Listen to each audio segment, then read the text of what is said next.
Hi, good afternoon everyone. Thank you for watching this video live stream. I'm Erica and today I'm doing this live stream again in English. And if you have watched the previous video, maybe you have noticed that I'm doing this in English. The purpose is to give you some opportunities to listen to English while learning how to study English.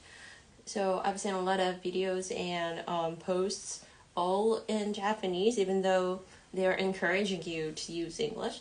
So I've decided to do this in English. So I hope you will have some chance to listen to English and also learn how to study English effectively. Okay, so today's topic is the effective way of reading aloud.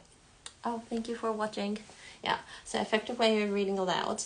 And many of you have already noticed that reading aloud is really important when it comes to improving your English skills. But maybe you're doing it just because you heard that it's important. But if you focus on why you're doing it, and you can have more effects. You can get more effects from doing reading aloud. So I will show you 6 steps. It sounds a lot, but 6 steps of how to do the effective reading aloud. And the first is to understand the text. If you just want to get used to the sound of English and in like children, if it is the first time for you to study English and then you don't know how the sound is like in English, maybe you can just repeat or whatever. But if you're going to go beyond the level, of course you have to understand the context, the text, the passage. First, the vocabularies, you have to understand the meaning. You can write the meaning in Japanese or maybe in English. I prefer English because you don't have to switch between Japanese and English. So write down the meaning, right under the word or around the word that you want to know. And also grammar, you can check S for subject, V for verb, or things like that. Yeah, and you can put arrows or whatever you feel are comfortable. And so to find the structure of each sentence. Not everything. If you don't understand some sentences, you can just do this. And also the content. If you're taking Aiken grade 1, the level is really high, and some of the topics might be hard to understand even in Japanese. So what I suggest is that you can Google the keywords and find the images or maybe videos about videos that explain what that is. And yeah, we couldn't have imagined this would happen when we were younger. We were just listening to the CD or maybe just a teacher and repeating it. But we can now have the internet, so you can have the image or videos to explain, that will explain for you. Okay, so first understand the passage. And next is to listen. Yeah, so this part is really important before jumping to start practicing reading aloud. So listening is also important because you can now know the pronunciation of the words you didn't know, or maybe you mistakenly remembered the pronunciation. There should be a lot of words that you thought you were right, but you were wrong. So listen carefully and check the pronunciation of the words that appear in the passage. And you can write in katakana if you need. I often write like ai or ei for the vowels, boing. And also the accent. And yeah, for example, contribute, accent falls on contribute. So I put the mark on e, or economical, but economy. So these are really difficult to distinguish. So you can write mark the vocabs. Okay, so these are the 2 steps that before you should you should do before start practicing reading aloud. Now let's move on to the first step. What do you think is the first step? That is repeating. yeah, all of us have done it, I guess, at school at younger age, that you listen to the teacher or the CD and you repeat. Yes, this is important. You cannot skip this part. I mean, yeah, some of you can may be able to skip, but this is important part because you can check the pronunciation and you can do it at your own speed.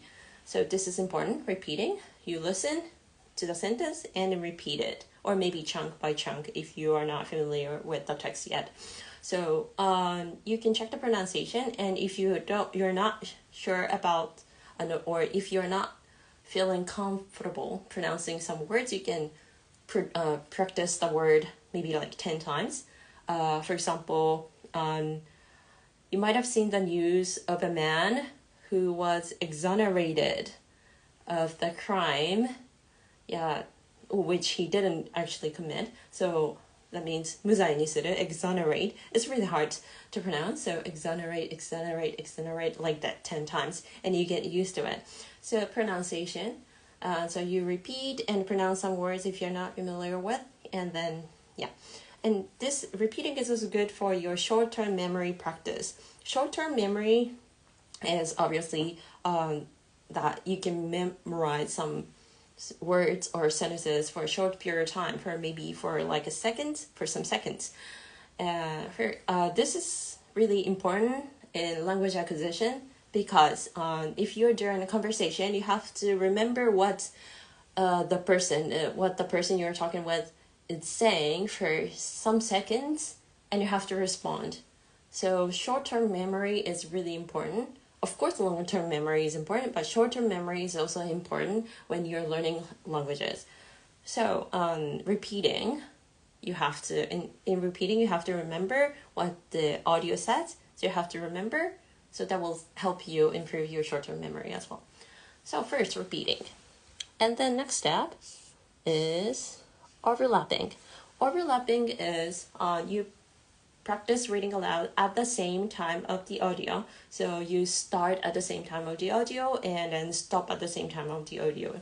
And this will especially help you enhance your reading skills because you don't go back to the previous sentence. You just go forward and forward. So you cannot stop. You will keep going. So you will get used to the speed of the audio, and then you will get used to the way that English goes.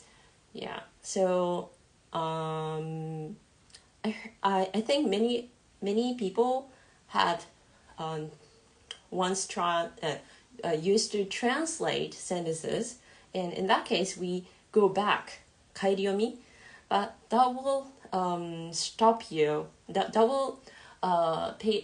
will slow down your reading skill, slow down your reading. So I would not recommend going back. So overlapping will help you to go forward all the time. So this is good. And when overlapping, you will notice that there are some pauses.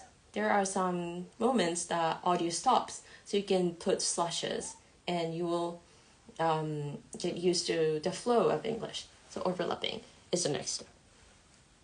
And another step is shadowing, and this is especially good for listening. Shadowing is like repeating, but only like 0.5 seconds later than the audio. So this is really hard. But this is really good for listening skills, because you have to listen and reproduce almost at the same time.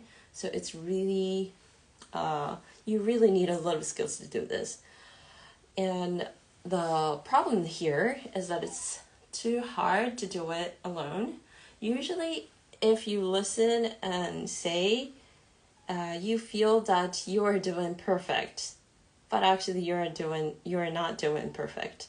So what you have to do here is to record your voice and check with the text to check with the text to check if all the words you say are exactly the same as the text. But that takes a lot of time. So if you have time and if you really want to improve your listening skills, this will be the best way. But remember this will take a lot of energy. If you are doing not in the correct way, you just misunderstand that you're perfect, but you're actually not. So yeah, this is really tiring, but I'm pretty sure you can improve your listening skills. And the last step is, I just put ondoku, but reading aloud by yourself. And this is especially good for writing and speaking. I mean, all of the ways are good for any skills, but especially for writing and speaking, because you can pronounce the words, you can read aloud at your own speed, thinking and speaking at the same time. And you can imagine, you can maybe stop, or you can talk faster. You can decide the speed of the speech. So imagine if you're doing a writing task, or if you're having an interview test in Nijishiken, and then you do ondoku, reading aloud by yourself, and that will help you do well in actual writing task or speaking task. What I really like reading aloud by myself is, it's because you can do it anytime. You don't have to turn on the smartphone or anything that you have to listen to. You can just have a text, or even have a smartphone, just have a text, and you can start doing this. So I usually put one textbook next to the sofa. So whenever I'm on the sofa, I read aloud that text, maybe silently if my kids are around.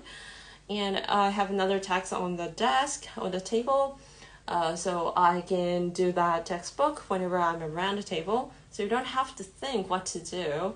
So you just keep these textbooks where connect the textbook with the place you are, and so you don't have to think what to do, and that will save time. Yeah. So reading aloud is really important. And in the previous video, I said that reading aloud should be done about 30 times or even more. So I would recommend you to record how many times you have read, so that you will feel the sense of accomplishment. Maybe, yeah. Okay, so these are the 6 steps that you can follow to do the reading aloud effectively. Yeah. So maybe you're not sure about how to understand the grammar, or maybe if you want to check if your pronunciation is correct, or maybe shadowing is, you want to improve your listening skill, but you're not sure if you're doing okay with the shadowing. Yeah, so you can talk to me in person, online, or you can also do the 2-minute speech free lesson. If you're interested, please add me on official line account. Yeah, so yeah, and you can talk to me in person. Yes. So these are the 6 steps that you can follow from today. First, understand the text. Yes, vocabularies, grammar, and the content. And listen carefully before I start practicing. Listen carefully. And repeating. First, it's the first step that you should do. And the overlapping. Yeah, I personally really like overlapping, because that will help you read faster. Yeah. And also get the flow of the English really well. And shadowing, it's really tough, but that will surely enhance your listening skills. And at the end is reading by yourself, reading aloud by yourself. And this will something you can do anytime. So yeah, even if you have like 1 minute, you can do this. So please try doing the 6 steps here. And like I said in the first place, please pay attention to why you are doing this activity and what skill you want to improve. So you're doing this activity. Don't just do, I will do overlapping today. I will do reading aloud today. No, why you want to do this? Because I want to improve this skill. Okay, so before starting practicing, please remember why you're doing, and that will help you improve faster. Okay, thank you for watching. Yeah, if you have any questions, you can just message me.